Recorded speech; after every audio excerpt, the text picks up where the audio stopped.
Assalamualaikum warahmatullahi wabarakatuh. Mohon izin kepada seluruh jamaah Majelis Ta'lim Madinah Quran yang berbahagia.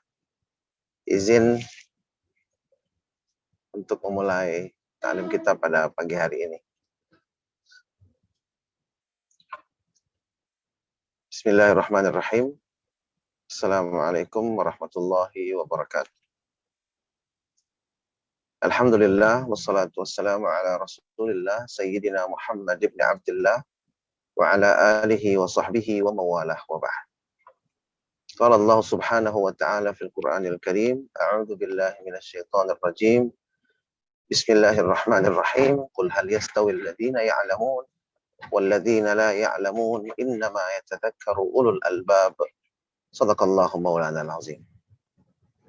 Hadirin dan hadirat para musyrif dan santri pesantren tahfiz Madinah Quran yang insyaallah kita semua selalu dalam rahmat dan maghfirah Allah subhanahu wa ta'ala. Alhamdulillah, kita bersyukur kepada Allah atas berbagai nikmat, wabil khusus nikmat iman dan Islam. Mudah-mudahan Allah subhanahu wa ta'ala memberikan kepada kita, keluarga kita dan anak-anak keturunan kita kebahagiaan di dunia dan di akhirat. Mudah-mudahan Allah subhanahu wa ta'ala kelak menganugerahkan kepada kita husnul khatimah, dan mudah-mudahan Allah subhanahu wa ta'ala kelak mempertemukan kita dengan kekasih hati kita, Nabi besar Muhammad sallallahu alaihi wasallam, meraih syafaat beliau, berkumpul bersama orang-orang yang saleh di dalam surganya Allah subhanahu wa ta'ala. Amin. Amin, amin, ya Allah, ya Rabbal Alamin. Jamaah rahimakumullah, pada kesempatan ta'lim kita pagi hari ini, saya didampingi oleh Ibunda tercinta, Ibunda Hajjah Hasanah. Mohon doa dari jamaah sekalian agar orang tua kami, Ibunda Hajjah Hasanah, diberikan kesehatan, diberkahi hidup beliau, dan dimuliakan oleh Allah subhanahu wa ta'ala fid dunya wal akhirah, dan juga untuk orang tua kita seluruhnya. Amin, amin, ya Allah, ya Rabbal Alamin.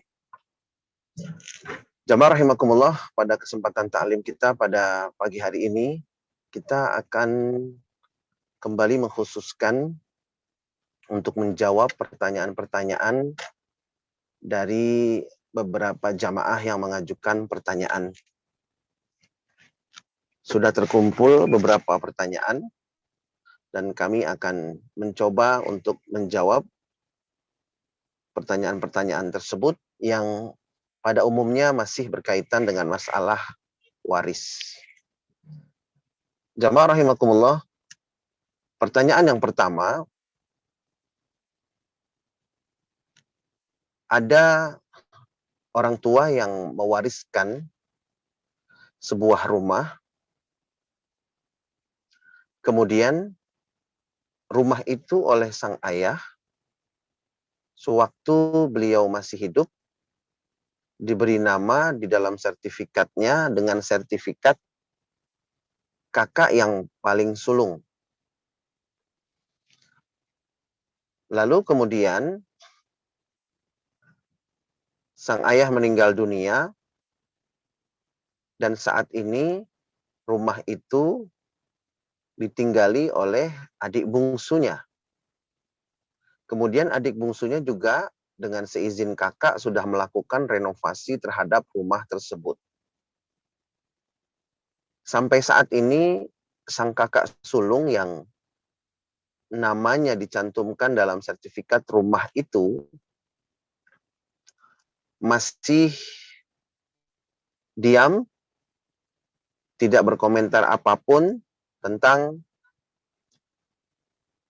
rumah yang ditinggali oleh adik bungsunya dan bahkan sudah direnovasi. Nah, pertanyaannya bagaimana solusinya agar tidak terjadi konflik ketika seumpamanya kakak sulungnya meninggal, kemudian anak-anaknya menggugat dan lain sebagainya. Jamaah rahimakumullah, untuk menjawab hal ini, yang pertama, kembali lagi saya ingatkan berkali-kali tentang pentingnya kejelasan akad di dalam Islam. akad di dalam Islam harus jelas. Peralihan kepemilikan dari satu orang ke orang lain harus jelas dan bahkan sangat dianjurkan tercatat ada saksi sehingga menutup sedapat mungkin dan sebesar mungkin pintu atau celah munculnya konflik di kemudian hari. Kalau kita perhatikan apa yang terjadi pada keluarga ini, di mana sang ayah memberi nama kakak sulung pada sertifikat rumah. Sewaktu beliau masih hidup. Dan kemudian diketahui oleh anak-anaknya. Nah, jamaah rahimakumullah, tentunya barangkali keluarga yang lebih tahu, artinya langkah pertama itu, apakah anak-anak atau ahli warisnya ini mengetahui persis niat dari sang ayah ketika mensertifikatkan rumah itu atas nama anak sulungnya. Kalau niatnya seumpamanya itu adalah wasiat, maka dilihat apakah sepertiga atau lebih. Nah, ketika lebih dari sepertiga, maka tentunya wasiat ini tidak bisa dilaksanakan. Meskipun ada sebagian ulama mengatakan tetap bisa dilaksanakan kalau seluruh ahli waris menyetujui. Artinya pada prinsipnya wasiat yang lebih dari sepertiga tidak bisa dilaksanakan. Kecuali ada pendapat ulama mengatakan boleh tetap dilaksanakan atas persetujuan seluruh ahli waris. Kalau itu akadnya adalah hibah, maka hibah itu sudah sah dan rumah itu berarti sah menjadi milik kakak sulung. Nah, ini dalam kondisi ahli waris bisa memutuskan atau menentukan sepengetahuan mereka bahwa sang ayah niatnya wasiat atau sang ayah niatnya hibah. Artinya ahli waris sudah dapat kejelasan bahwa niat ayah itu begini sebetulnya, wasiat atau niat ayah itu hibah, seperti itu. Kalau seperti itu berarti sudah jelas, seperti yang saya sampaikan tadi. Nah, kondisi kedua, ahli waris tidak tahu apa niat ayah. Karena ayah mungkin tidak mengatakan bahasa wasiat dan juga tidak mengatakan bahasa hibah. Nah, jamaah rahimakumullah, dalam kondisi seperti ini diperlukan kebijakan para ahli waris. Tentunya terutama kakak sulungnya. Karena kalau dari sisi zohir, maka ketika ayah memberi sertifikat tanah atas nama kakak sulung, artinya pemiliknya itu adalah kakak sulungnya. Dan itu sah. Namun bisa saja terjadi, sang ayah ini niatnya hanya sekedar menyelamatkan hartanya, kemudian karena yang paling mudah kakak sulungnya, sebagai orang yang dipercaya, diberi nama kakak sulung, maksudnya nanti kalau meninggal tetap dibagi secara waris. Itu hanya untuk sekedar prosedur kenegaraan saja. Nah, ini juga jamaah rahimakumullah, masalah seperti ini muncul karena memang ada ketidakjelasan akad pada saat pemberian harta. Nah, solusinya seperti apa? Tentunya dengan tetap menjaga kemaslahatan keluarga, ahli waris berembuk, kakak sulungnya kemudian menyampaikan, memutuskan apakah harta yang dia terima itu adalah hibah dari ayahnya atau ini adalah titipan dari ayah, sekedar nama saja, pada dasarnya ini milik ayah, kemudian bisa dibagikan secara waris. Dalam kondisi sang kakak sulung mengatakan bahwa ini sudah hibah, ayah ini memberikan sertifikat atas nama saya karena memang rumah ini diberikan kepada saya sebagai hibah. Nah, dalam kondisi seperti itu, maka saran saya tidak perlu diperpanjang karena memang secara administrasi juga namanya tercantum adalah kakak sulung, maka rumah itu dianggap sebagai hibah. Dan ketika rumah itu dianggap sebagai hibah, artinya pemilik rumah itu adalah kakak sulung. Lalu kemudian direnovasi oleh adik bungsu dan ditinggali oleh adik bungsu. Nah, di sini juga hendaknya diberikan kejelasan akad. Apakah rumah itu hak guna pakai saja? Artinya ketika nanti direnovasi, maka biaya renovasi itu akan diganti oleh sang kakak, atau seperti apa akadnya. Karena kalau seandainya itu dianggap hibah dan menjadi hak daripada kakak sulung, maka ketika sang kakak nanti meninggal dunia, tentunya anak-anaknya juga memiliki hak waris dari rumah tersebut yang saat itu ditinggali oleh adik sulung dari menerima hibah ini.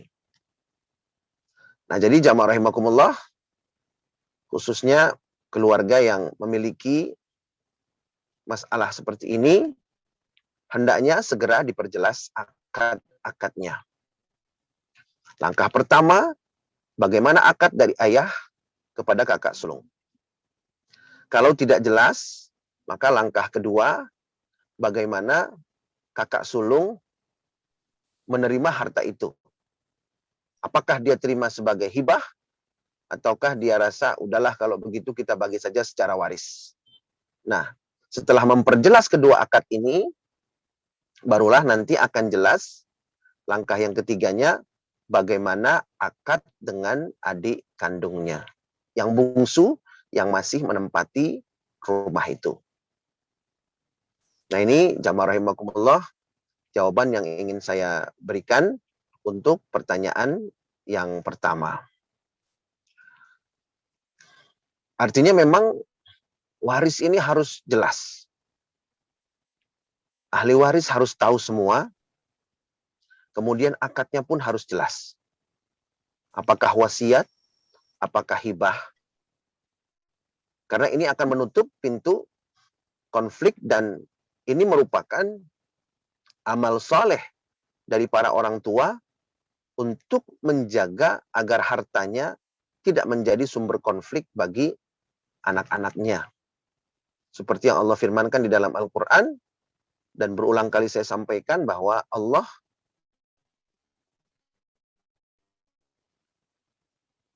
mengatakan tentang harta itu sebagai khaira, sebagai sumber kebaikan. Nah, dengan akad yang jelas, yang sesuai dengan tuntunan syar'i, maka insya Allah harta yang ditinggalkan akan menjadi sumber kebaikan bagi kita semua. Lalu jamaah rahimakumullah, pertanyaan berikutnya adalah, bagaimana ketika orang tua memiliki anak yang berbeda agama? Nah, ini pertanyaannya muncul juga masalah waris. Secara singkat saya ingin katakan, ada sebuah hadis dari Nabi besar Muhammad sallallahu alaihi wasallam. Beliau bersabda, la yarithu al-muslimu al-kafira walal kafiru al-muslima. Nabi menegaskan bahwa seorang muslim tidak boleh mewariskan kepada orang kafir. Dan begitu pula sebaliknya. Jadi umpamanya orang tuanya muslim, kemudian ada anaknya yang berbeda agama, maka anaknya yang berbeda agama ini tidak mendapatkan hak waris. Ini kesepakatan dari seluruh ulama. Jumhur ulama sepakat tentang hal ini. Nah, kemudian jamaah rahimakumullah, mengenai orang tua yang kafir, kemudian anaknya muslim, para ulama ada perbedaan pendapat. Sebagian mengatakan anak yang muslim tetap mendapatkan bagian dari orang tua yang kafir itu, dan anak yang kafir ini, anak yang muslim ini, pada pendapat yang kedua, tetap tidak mendapatkan hak waris dari ayahnya yang kafir. Nah, jamaah rahimakumullah, pendapat yang terkuat tentunya adalah pendapat yang sesuai dengan hadis tadi, bahwa ketika berbeda akidah, maka putuslah hak waris. Jadi ketika ayahnya muslim atau orang tuanya muslim, anaknya kemudian ada yang kafir, maka anak yang kafir itu tidak dapat hak waris. Namun, anak ini tetap bisa mendapatkan bagian dari warisan orang tuanya melalui wasiyah wajibah. Wasiyah wajibah. Wasiyah wajibah ini adalah wasiat yang ditetapkan oleh pengadilan agama dan diberikan kepada orang yang ditunjuk. Nah, jadi untuk mendapatkan bagian, maka hakim akan memutuskan apakah anak yang berbeda agama ini mendapatkan bagian dari harta yang ditinggalkan oleh orang tuanya yang muslim. Jadi secara singkat saya ingin katakan, kalau berbeda agama tidak mendapatkan waris, namun tetap bisa mendapatkan harta melalui wasiyah wajibah, yaitu keputusan pengadilan agama untuk memberikan harta dari ayahnya sesuai dengan keinginan sang ayah, berapa besarannya. Dan tentunya ini juga ada batasan-batasannya. Nah, jamaah rahimakumullah, saya kira ini untuk kesempatan kali ini, insya Allah kita akan berjumpa lagi pada pertemuan berikutnya. Dan mudah-mudahan kita semua selalu dalam keadaan sehat walafiat. Allah Subhanahu wa taala berkahi kesehatan kita, berkahi umur kita, dan mudah-mudahan Allah Subhanahu wa taala selalu menjaga hati kita agar selalu ridha, dituntun dan dibimbing oleh syariat Islam, sehingga menghantarkan kita kepada kehidupan yang berbahagia, tenang, dan selamat di dunia wal akhirah. Bismillahirrahmanirrahim. Alhamdulillahirabbil alamin. Allahumma shalli ala sayyidina Muhammad wa ala ali sayyidina Muhammad. Allahumma la tada' lana fi majlisina hadza dhanban illa ghafartah, wa la 'aiban illa satartah, wa la maridan illa syafaitah, wa la daynan illa qadaitah, wa la hajatan min hawaijid dunya wal akhirah illa qadaitaha wa yassartaha ya Allah ya rabbal alamin. Rabbana hab lana min azwajina wa dhurriyyatina qurrata a'yun waj'alna lil muttaqina imama. Rabbana ighfir lana wa liwalidayna warhamhuma kama rabbayana shighara. Rabbana atina fid dunya hasanah wa fil akhirati hasanah wa qina adzaban nar. Wa sallallahu ala sayyidina wa maulana Muhammadin wa ala alihi wa sahbihi wa sallam. Walhamdulillahi rabbil alamin. Kita tutup dengan doa kafaratul majlis. Subhanakallahumma wa bihamdika asyhadu an la ilaha illa anta astaghfiruka wa atubu ilaik. Billahi taufiq wal hidayah. Assalamualaikum warahmatullahi wabarakatuh. Waalaikumsalam warahmatullahi wabarakatuh. Bapak-bapak, Ibu.